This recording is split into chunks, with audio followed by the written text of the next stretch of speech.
In case you aren't already aware, indie developers have been absolutely killing it when it comes to RPGs, creating some of my favorite experiences of the entire genre.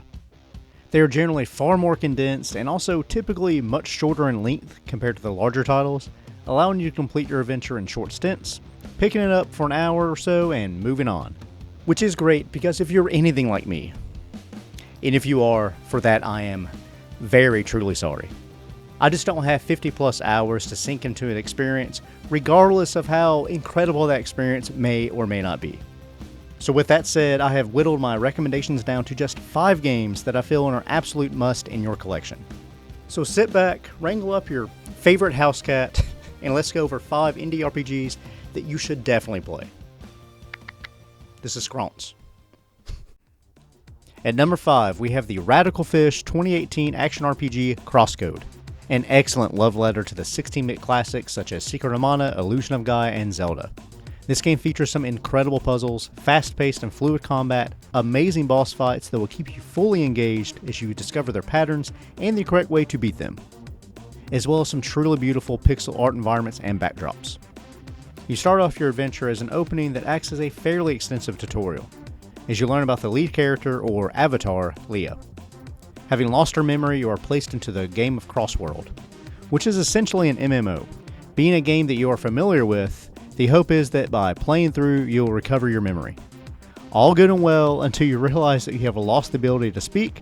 Seems pretty counterproductive since it being an RPG, dialogue is obviously a very important component. However, with a large cast of supporting characters who enjoy talking quite a bit, and with Leah gaining new words in her vocabulary here and there, you won't miss out on anything in that department. Crosscode is filled with some of the most exquisite level designs and graphics of this, yes, very saturated, retro-style indie market. The combat is top-notch action RPG style with fast-paced combat as you switch between different elements such as heat, cold, shock, and wave, as you launch into enemies in quick, close-quarters combat with your melee attack, or by conducting attacks using your ball of light that you can throw. This ranged attack is also what you'll use in the majority of puzzles littering the world.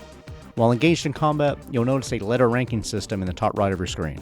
This rank will go up if you keep battling enemies without taking a break, lending more experience points and rewards for the higher rank that you achieve. However, if you die while in battle, you'll lose any rewards that you had earned, similar to, like a roguelike or something like that. You'll also unlock circuits that act as skill trees, and yes, that is trees as plural, because there are so many branches to hang your hat on. The soundtrack is also on point, composed by Intero, of course focusing heavily on the video game OSTs of the 90s. Intero incorporates a jazzy, electro-pop feel to the game's multitude of tracks. Crosscode will take you around 36 hours on average to complete, but there is also the New Home DLC that will run you another 10. I played through the PC version on Steam, but you can also pick up this gem for around $20 on PlayStation, Xbox, and the Nintendo Switch. At number 4, we have Zeboyd Games' 2017 release of Cosmic Star Heroin. From the same developers that brought us Cthulhu Saves the World and Penny Arcade Adventures. You start out as Alyssa, an agent working for the Agency of Peace and Intelligence, or API for short. Picking up with you in the midst of your latest mission, you come up against a terrorist organization known as Estrella. Amidst the chaos, you discover a device known as the Project of Lumina that acts as sort of a mass mind control device. And of course, with great power comes some very great douchebaggery in the hands of these very powerful organizations that seek to use this power to control the world. But you're not alone in this adventure, as you of course quickly meet and recruit like-minded party members. The graphics are again done wonderfully in the 16-bit style, very akin to games like Secret of Evermore, with dark and brooding environments and very nice sound effects. With no random counters, you face off against enemies in the same field that you are traversing. Very similar to another game-changing JRPG such as, what was that game again? It had the frog guy, he was like a knight or something, and some nerdy girl working on robots. Who knows?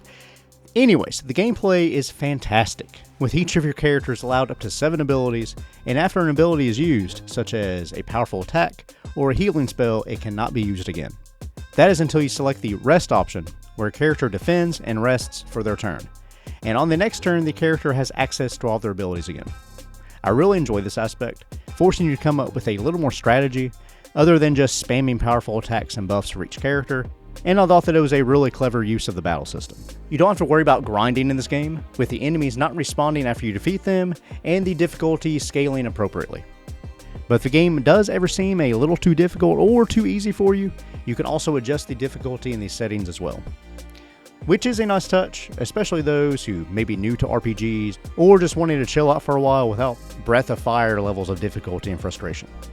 Cosmic Star Heroin is a fairly short entry, running a brisk 12 hours. You can pick up this indie throwback on Steam, PlayStation, and of course, on the most fitting of platforms, the Nintendo Switch for around $15. Not a bad price at all for a short and sweet JRPG. Coming in at number 3, we have Critical Games' 2023 release of 8-Bit Adventures 2. Right away, this game hit all the right notes for me. Having grown up with the NES and playing through games like Final Fantasy I and the early Dragon Quest games, I definitely cut my teeth on 8-bit JRPGs. However, what makes 8-Bit Adventures 2 so special and such a fun experience is that it takes what made those old games great and cuts out everything that could make those oldies feel like a slogfest, allowing you to never have to worry about random encounters, never having to worry about grinding enemies just to get your party powerful enough, which you can always do if you wish, but it isn't a must. The menu system is simple and refined, with everything laid out very clearly, and you can save whenever you want to, but there will be save points near boss battles, just to remind you. The battle system is straight up retro RPG combat goodness, with simple and straightforward commands. You have 3 levels of strength when it comes to your standard attack: weak, medium, and strong. Starting with a higher success of landing the blow, the lighter the attack is. You'll also of course have abilities unique to each character, along with magic. Another modern enhancement is that you can switch out party members without losing a turn, making combat seamless. The combat animations are just fantastic. I mean, just look at that bone nearly shattering your screen. Watch out! And to answer your burning question, no, you do not need to play the first game before you dive into this adventure. I never did, and hey, I grew up just fine. 8-Bit Adventures will take you around 24 hours or so to beat. You can pick it up right now on Steam, and only Steam, for $19.99. However, console releases are in the works, so stay tuned. There's also a demo available now for download, so definitely give that a go first. The demo progress does not carry over into the main game though, so just be aware of that. And at number 2, we have Sabotage Studios' 2023 smash hit, Sea of Stars. I have of course talked about this game before, and have a full review when it first came out if you'd like to watch that. But this game should absolutely be on everyone's top 5 indie JRPG list. Your story begins as the 2 main characters, Valerie and Zell, as they set out to accomplish their first mission as newly graduated Solstice warriors in defeating the last remaining Dweller, a minion of the evil Fleshmancer. In the process, you of course come across and recruit more like-minded individuals who join your party and fight right alongside you. The main quest that you follow allows for a lot of breathing room, offering a ton of side content to expand the lore of the game, whether it be by helping out the townsfolk in the numerous towns and cities that you discover, or by simply listening to a reoccurring NPC named Teeks, who visits you by the campfire. Sea of Stars is of course inspired by some of the greatest JRPGs of the 16-bit era, with strong references, gameplay, and battle mechanics expertly crafted from the likes of Illusion of Gaia, Mario RPG, and of course, again, that one game that changed the game for everybody, and everything's compared to it nowadays. Again, it has that frog. It has a frog, a nerdy girl, a robot, I think. I don't know. With an overworld seemingly taken directly from that world. With a fluid, action-packed battle system that allows you to face no random encounters in the field, giving you the option to engage or attempt to avoid any enemy that you see, by quickly taking a sidestep, narrowly avoiding the enemy's reach, or by climbing up onto a ledge. The gameplay outside of combat is also fantastic and runs flawlessly, with the majority of the environments being filled with little branching paths. You can climb, shimmy, jump, and most impressively to me, swim your way through each setting, finding hidden areas that may contain valuable items to sell or new weapons and armor. With some very impressive lighting and shadow effects that truly merges the modern developmental capabilities with retro-inspired settings. Speaking of lighting, the way the game allows you to utilize the lighting effects in solving puzzles is also really unique. The music is of course another huge highlight and deserves so much praise. Composed by Eric Brown, the soundtrack to Sea of Stars fits perfectly. Every track feels familiar to the retro OSTs that inspired it, yet at the same time has a very fresh and modern take. Sea of Stars will take you around 30 hours or so to complete, and is available right now for $34.99 on Steam, PlayStation, Xbox, and my go-to platform of choice for this title, the Nintendo Switch. And at number 1, this was a very hard decision, but of course, after much deliberation with myself, we have Chained Echoes at the number 1 spot. It is just such an incredible indie experience that will no doubt go down as a classic. Developed by a one-man team of Matthias Linda, Chained Echoes is a very impressive love letter to the JRPG greats of yesterday, taking influence from Final Fantasy VI and, let's just say it's Chrono Trigger. In fact, the opening scene is nearly a direct copy of the first scene of Chrono Trigger. Beginning on the continent of Landis in the midst of a wide-scale war between 3 kingdoms, the politics play out similar to Game of Thrones, with warring factions and backstabbing.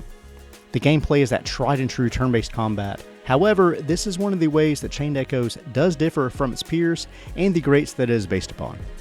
By utilizing an overdrive system, this bar fills up more and more every time you attack, yet acts as a double-edged sword in the way that when it fills up halfway, you'll be in the green where your attacks will be more effective and you'll take less damage. However, once it fills up all the way, you'll be in the red, meaning that you'll do less damage and take more. Utilizing random moves will help bring the meter back to green. You'll also be able to have up to 6 characters in your party, with 3 on the screen at any given time, with the remaining 3 able to be swapped out during the fight. And one of the best things about combat is that after every fight, your health and ability bars will return to full. And again, this isn't meant to make the game easy, I don't think, just as a way to allow you to give everything you've got in every battle, without having to worry about saving special moves or whatnot for the next battle or boss fight. The soundtrack is straight up 16-bit JRPG goodness. Taking 4 years to compose, the soundtrack is worth a playthrough alone. Chained Echoes will take you around 34 hours for you to play through, and you can pick it up on every platform for $24.99. But what do you guys think? What are some of your favorite indie RPGs that you would recommend? Let me know that and everything else in the comments below, and if you would, hey, go ahead and hit that like and subscribe button. It would always help out a lot. But most importantly, guys, thank you so much for watching. Have yourself a great day, and I will see you on the next video.